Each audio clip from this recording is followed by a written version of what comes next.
What is up, YouTube? It's your boy CK from the Gold Diggaz here to bring you another Clash video, and today I am chilling in the feeder.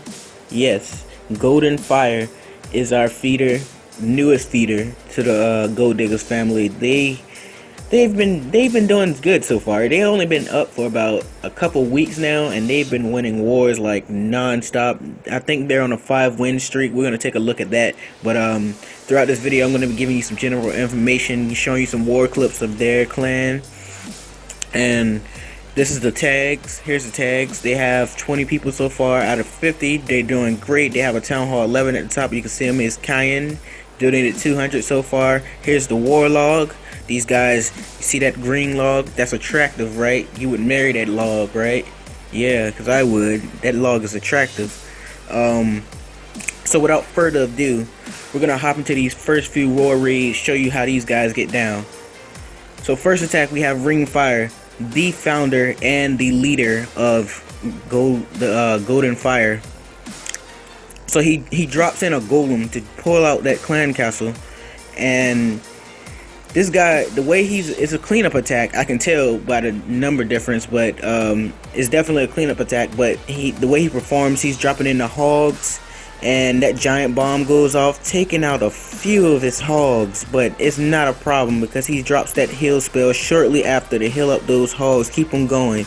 This is a Town Hall 8, so I imagine this is no problem for a Town Hall 9 to 3-star his base. But he's still perfectly dropping the heal spells as if this was a max Town Hall 9 and his troops are on the line, which they're really not because this base is really easy. But this cannon, he drops the heal spell, and that heal spell is gonna last him to that cannon, to that archer tower. The wizard tower though, I would have definitely dropped that heal spell off a little bit more to the right, because we really want to get the most use out of a heal spell, especially since like you're using hogs, and that anything could go wrong with hogs. I'm just gonna say I'm a terrible hog attacker, but I know anything can go wrong with hogs. So you got to be really careful when you drop those heal spell placements. You want to get the most use out of it, so you got to really watch the base. And even though yes, this was a Town Hall 8 and he's a Town Hall 9, he was gonna destroy his base regardless. You still gotta be careful, especially in war. But like, he managed to get the 3-star, so good for him. His hogs are still up, which my hogs would have been dead a long time ago. I failed at my hog raise. Like I would be posting a video on that too. My hog attempts fails. Terrible. I'm terrible, guys. That king is converging on that builder's hut, and there's a builder's hut right there, and I think there's a builder hut at the top, and that should be a 3-star wrap up right there on the Golden Fire, on Ring Fire's attack. So next up we have Wild Rider, and he's coming in with another hog attack. He drops in a few cleanup wizards on the outside to take out those outside structures. He drops a jump spell and a golem in to pull out that clan castle and lure him out, and it's a dragon and a wizard, and he drops in a haste to make sure his wizards get and his queen gets in and targets that dragon, which is a good strategy, mind you.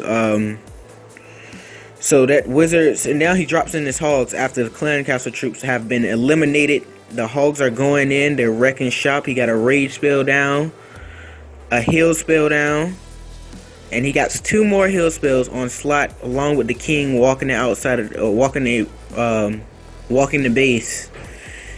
That heal spell perfectly placed, because that heal spell is going to last them from one defense to the next defense to the next defense, which is how you really want to drop your heal spells. And he has 1 remaining heal spell, and that giant bomb goes off, which is not going to really affect this hog because he dropped this heal spell in the perfect position.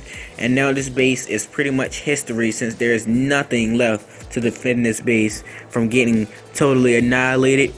And 3-star, this is what I call a violation of rights on this base, because this base don't stand a chance now. And there's nothing this guy could do. I remember watching this attack. This guy was watching his own base get attacked. This must have been heart-wrenching for this guy, because how would you feel if you had to watch someone restart your base? It must feel terrible. I never had to go through that, cause that is a terrible feeling.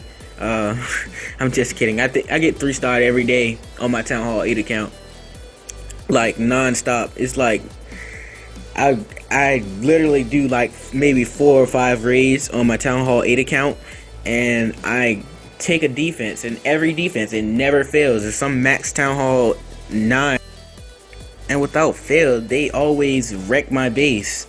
It never fails. So that's a 3-star wrap up. Next up, third attack, we have Baby Cakes coming in on this Town Hall 9, and this was a really impressive attack. I enjoyed watching this because the way he set out his strategy, he drops in his bowlers to clear off those surrounding structures. He got 2 moving on the outside so his bowlers don't go that way. He dropped a jump spell and a poison on that dragon and that wizard combo. He got heal spells on his bowler, so he's not really worried about them going down. He drops the rage spell shortly, I believe. He drops the, yeah, there it is, the rage spell shortly. So everything within that center compartment right there is about to get annihilated. There's a second jump to allow access to those outer core walls and those outer structures right there. These bowlers do splash damage, so as it's bouncing off one structure, it's bouncing off as it's hitting one, as the boulders are hitting one structure, it hits another structure, as you can see there as it hit that wall. But that is really essential. That was the really essential part of this raid, which is why I respect that he actually used this strategy moreover than any other strategy, because this was such a tight, compacted base that bowlers would have just destroyed this base with. So next up, we have Cayenne coming in at this Town Hall 10, and it's a really simple layout because really I just have to blame this clan. I really just have to blame this clan for having really rushed bases in this war.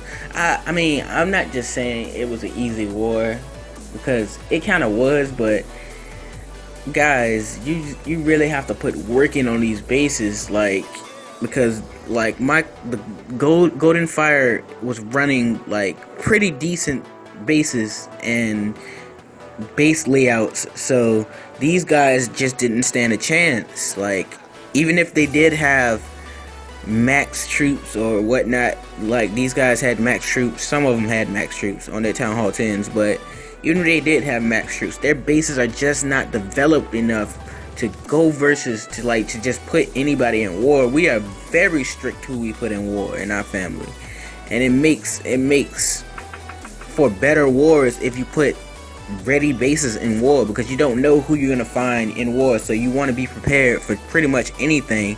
That Grand Warden, this guy Cayenne has a level 40 heroes and a maxed out Grand Warden. His base is completely maxed out. So when they found this matchup, it was pretty much luck, but this is just ruthless here. Ruthless, very ruthless. So work up that base. That's all I got to say on that matter. Just work up your base. Please work up your base. You don't want to be that guy in war that can't get a star. And with that being said, I hope you guys enjoyed this video. Please remember to check out my Twitter, @bounty, for those free gems. What else? I'm trying to think. Check out the links that will be in the description below for different stuff. I'll see you in the next video.